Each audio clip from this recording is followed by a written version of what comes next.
Deus é Deus de milagres. E quando nós falamos em milagres, nós falamos em algo que muitos desejam.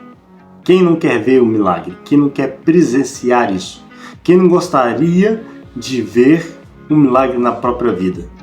Sinceramente, quando nós falamos de milagre, falamos de uma das coisas que é mais pregada nos cultos nos dias de hoje e que é mais cantada nos louvores. Porque quando um cantor vai subir no púlpito para louvar, normalmente ele fala: eu creio no meu milagre. Você vai receber o seu milagre. Hoje está acontecendo um milagre. Até mesmo nas pregações da Quinta-feira da Vitória, das igrejas neopentecostais, o foco é sempre no milagre que irá acontecer. Dito isso, quando eu falo sobre milagre, eu tenho uma visão um pouco diferente sobre isso. E isso se dá pelo Evangelho de João. Quando a gente vai olhar para João, ele não fala de milagre, ele fala de sinais, que para nós, na prática, seria a mesma coisa. Só que não é. Quando ele fala de sinais, ele fala de atos maravilhosos que Jesus faz com o propósito de apontar para ele mesmo, para Cristo. Vou te dar um exemplo. O primeiro milagre, o primeiro sinal que Jesus faz, segundo o evangelho que João escreveu, é transformar a água em vinho. Aí no capítulo 2, no versículo 11, está escrito assim, ó: Jesus principiou os seus sinais em Caná da Galileia e manifestou a sua glória e seus discípulos creram nele. Principiou os seus sinais. O sinal está apontando para um lugar, só que aqui o sinal está apontando para Jesus, para que os discípulos, ou seja, aqueles que normalmente andavam com Cristo, creiam que ele era o Cristo, o Messias. Então, quando a gente fala sobre essas maravilhas que acontecem, principalmente descrita por João, elas vêm com o propósito de glorificar a Cristo. Até aí tudo bem. Só que nós temos que também entender que o milagre isolado, ele não tem poder de converter ninguém. O milagre por si só, ele não produz fé. Na verdade, o que nós vemos é milagres, maravilhas acontecendo por meio da fé. Mas ela, por si só, não produz fé. Foi uma das reclamações que Jesus fez ao povo de Israel, dizendo que até Sodoma e Gomorra, se houvessem feito em Sodoma e Gomorra os sinais que operaram em Israel, há muito tempo eles teriam se arrependido e teriam crido em Cristo. Mas nenhum outro povo viu tanto milagre, viu tanto maravilha quanto o povo de Israel. Se nós voltarmos na história, percebemos isso no deserto. Pensa na primeira geração que saiu do Egito e foi para o deserto. Pensa nas coisas que essa geração viu, nas maravilhas que eles presenciaram. Mas mesmo assim, daqueles que saíram do Egito e daqueles que entraram na Terra Prometida, foram só 2, porque eles creram em Deus.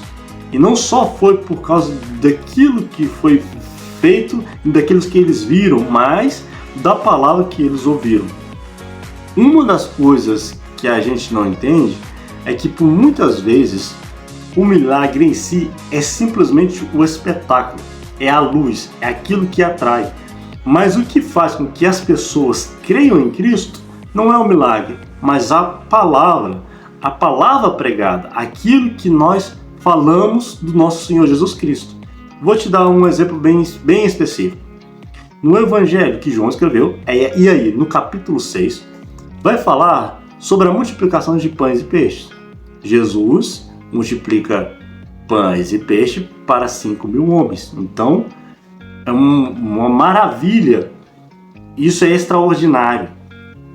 Só que quando eles percebem que Jesus havia deixado eles vão atrás de Cristo. E Jesus fala: vocês não vieram por causa minha, vocês vieram porque vocês comeram pão e peixe até se fartar.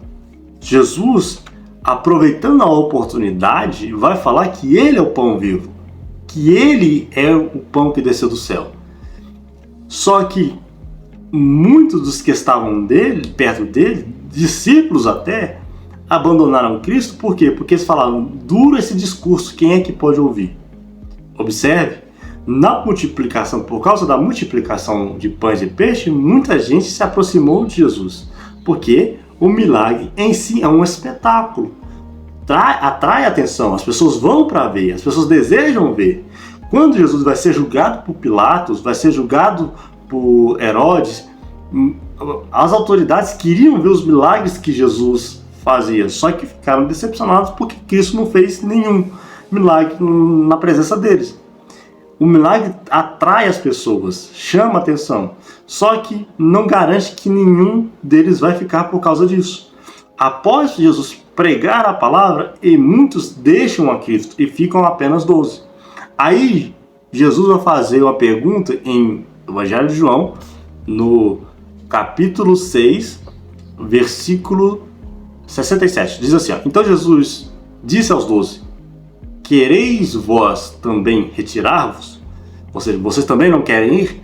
Aí vem a famosa palavra de Pedro. Pedro diz, Senhor, para quem nós iremos? Tu tens a palavra de vida eterna. Aí eu observo que existe uma diferença entre a multidão e entre os discípulos. A multidão vem por causa do milagre, mas vai porque não suporta a palavra. Os discípulos veem o milagre, mas eles ficam por causa da palavra. O que a gente precisa entender, não é errado orar para que Deus, em sua grande misericórdia, faça milagres. Só que não é o milagre que nos garante a salvação, não é o milagre que nos aproxima de Deus, é a fé em Jesus Cristo. E essa fé só é produzida através da palavra. A fé vem pelo ouvir e ouvir pela palavra de Deus. O milagre tem sim o seu lugar na igreja, tem o seu lugar no culto, tem o seu lugar na nossa vida. Mas ele não, de maneira nenhuma, é o principal. O principal é a fé que é produzida pela palavra de Deus.